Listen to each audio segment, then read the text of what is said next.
The best fight actually against HIV is not scientific, it is human.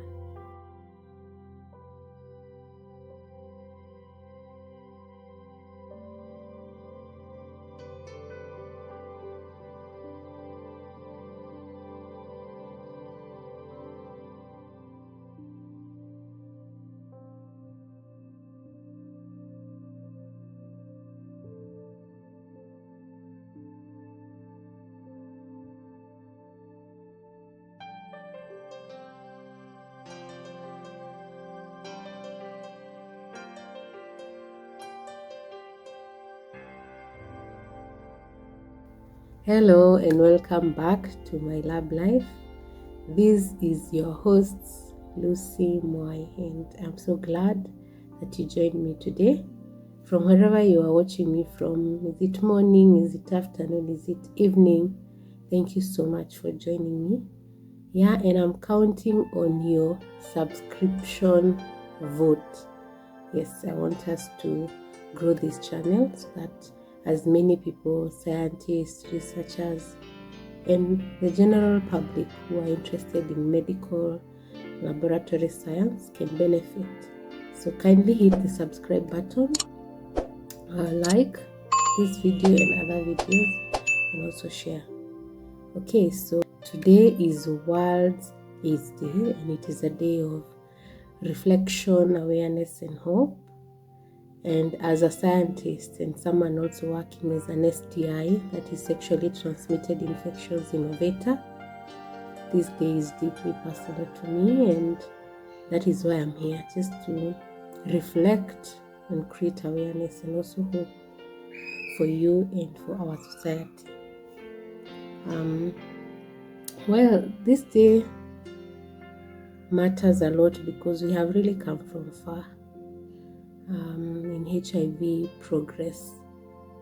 And before we can talk about where we are possibly going, it is good to look at where we have actually come from, because even at a young age when I was growing up, now that was in the 90s, the early 2000s, there was a lot of shame and fear and silence surrounding the HIV disease.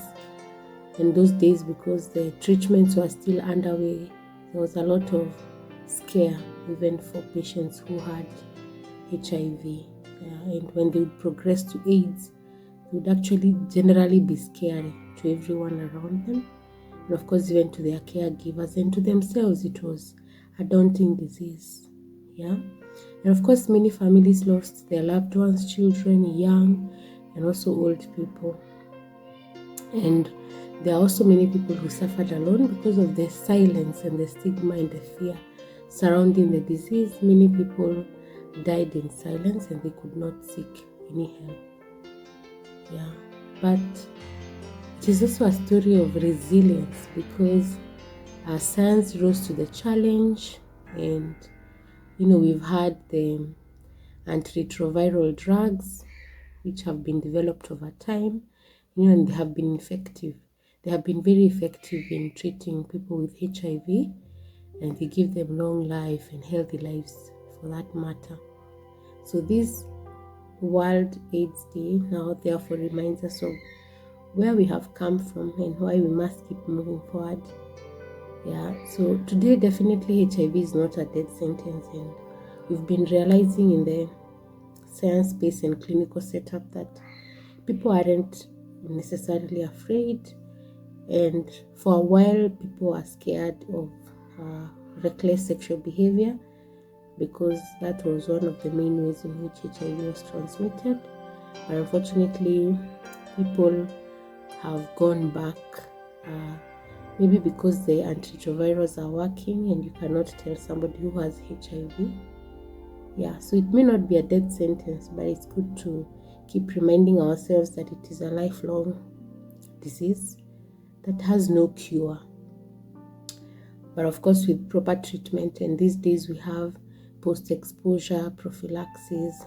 So if you find that you have been exposed or maybe been vulnerable in a situation maybe of rape, you can take prophylaxis that will help prevent you getting HIV.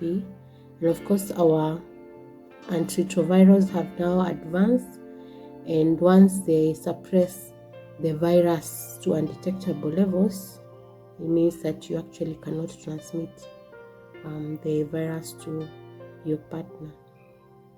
But now the truth is, even with all these good things, is that we still have a lot of new infections that are still happening, and stigma hasn't left us entirely. It's still preventing people from testing. And then we have a lot of vulnerability, especially in the African context, where children and youth, are vulnerable because of maybe the setups they're in. So maybe there's cases of rape and misuse, and sometimes also engaging in reckless sexual behavior because of poverty. And of course, that exposes them to the risks of HIV, and including other sexually transmitted infections. So even with all our progress, HIV is thriving in our midst in silence, and that is where we need to do something about it. And the first thing that I think we should do is to encourage testing, of course education like I am doing today, and having honest conversations so that we can continue to sensitize ourselves concerning this disease.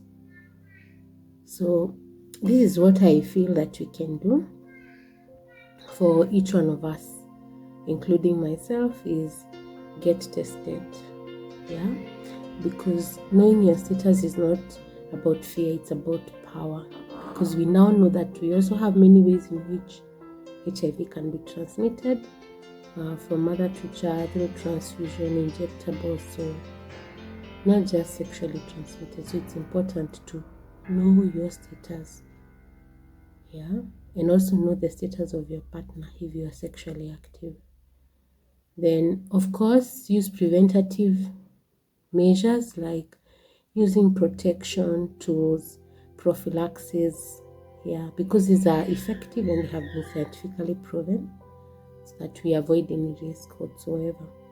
Then, of course, if you find that you're positive, seek treatment as early as possible so that the virus does not also harm any of your organs and tissues, so that it's not too late for you to be treated and live a normal, healthy life.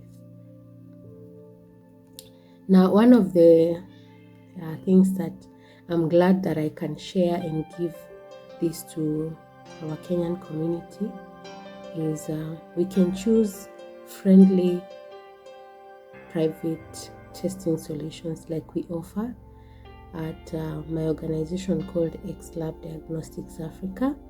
So what we are doing is that we are having reliable home-based self-testing kits for HIV and other STIs, the syphilis, the gonorrhea, and all that. So you can order your tests and do it at the privacy of your home or hostel if you're a student or wherever you are. And this is enhancing privacy, dignity, and also confidence.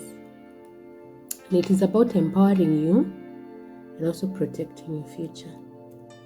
And now the best part of this whole HIV response is that there is hope. So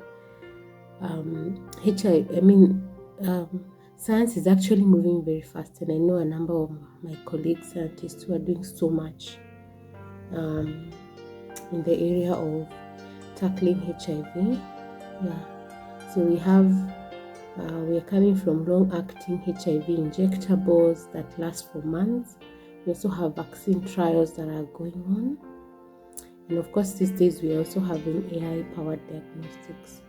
So we are closer than ever to a world with fewer infections, fewer deaths, and of course empowered communities around us.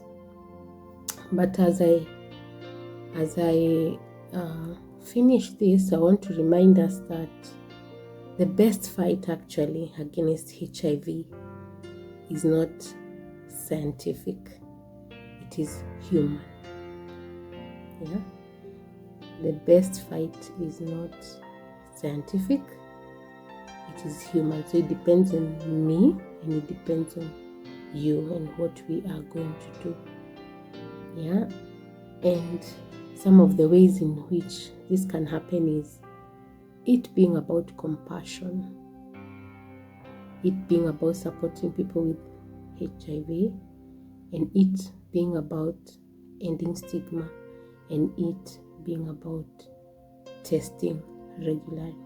So on this day, I want to leave you with this, that the future is bright, but it depends on us, the choices that we make, our courage and our willingness to talk openly about HIV. And I just want to give you something that has impressed me, at least in this 2025, concerning HIV and STIs. So I had mentioned that we do home-based self-testing, and so we conducted free medical outreach in one of Kenyan universities. We're targeting young people and to just see how well they are comfortable to talk about STIs and HIV, and also to test. And we were testing for HIV, we were testing for syphilis, gonorrhea, hepatitis B and C. And of course, a majority of them, almost more than 90%, were comfortable with gonorrhea, syphilis, and hepatitis B and C. But for HIV, we still had a small number. But I was glad that we could talk about it. And the issue of self-testing was highly welcomed. And I remember, several students were like, can I go with this at home and test for myself and for my partner? And that was highly encouraging. And I want to say that that is the best way. We need to normalize testing. And now here, xLAB Diagnostics Africa is giving us the best opportunity to do so. So give us a call, visit our website, and check out what we do. Yeah, so thank you so much for watching. I hope you have learned a thing or two.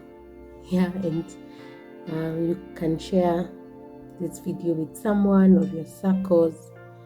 Yeah, someone you care about or you feel they would be interested. And let's continue talking, testing and supporting one another. And I hope to see you in our next video.